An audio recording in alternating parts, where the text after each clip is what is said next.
So what is up mga dre? Welcome nga pala sa aking day 8 ng fitness journey in 100 days mga dre. So salamat nga pala sa mga sumasama, salamat din sa mga nanonood mga dre. Kung mapapansin nyo, medyo matagal talaga akong din nakapag-upload 1 week. Ang dami rin kasing nangyari.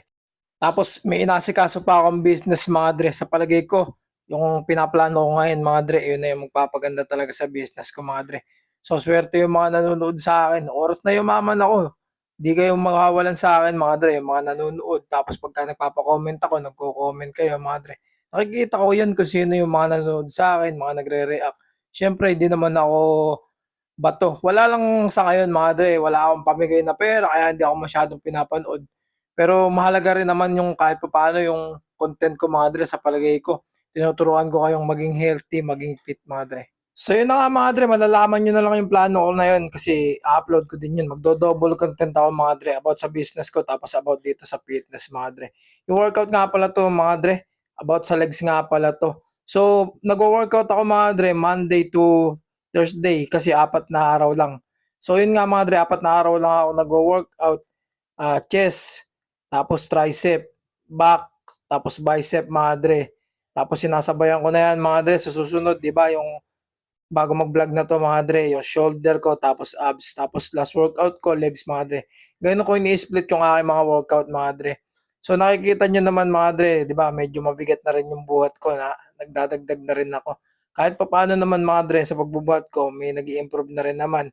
Medyo mabigat na rin yung mga nabubuhat ko.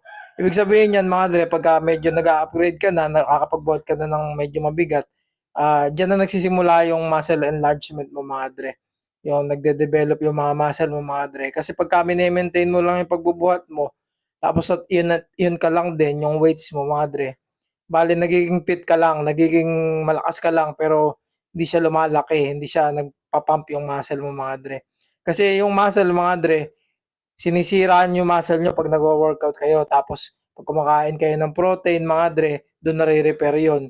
So, tama ba yung sinasabi ko mga dre? Wala akong basis, kaya di ako pinapanood. Pero sa tingin ko naman mga dre, tama naman yun kasi sa mga napapanood ko din fitness influencer mga dre. Ako nga mga dre, hindi ko naman hangad na maging fitness influencer o di ko naman hangad na maging sikat sa mga ganito sa pag-gym mga dre. Ina-upload ko lang mga dre yung para sa sarili ko, yung ina-upload ko lang para makita ko yung improvement sa sarili ko mga dre. So malayo na nga rin ako sa dating ako mga dre. Dati hindi ako nakakapag-workout, puro trabaho, unhealthy mga dre.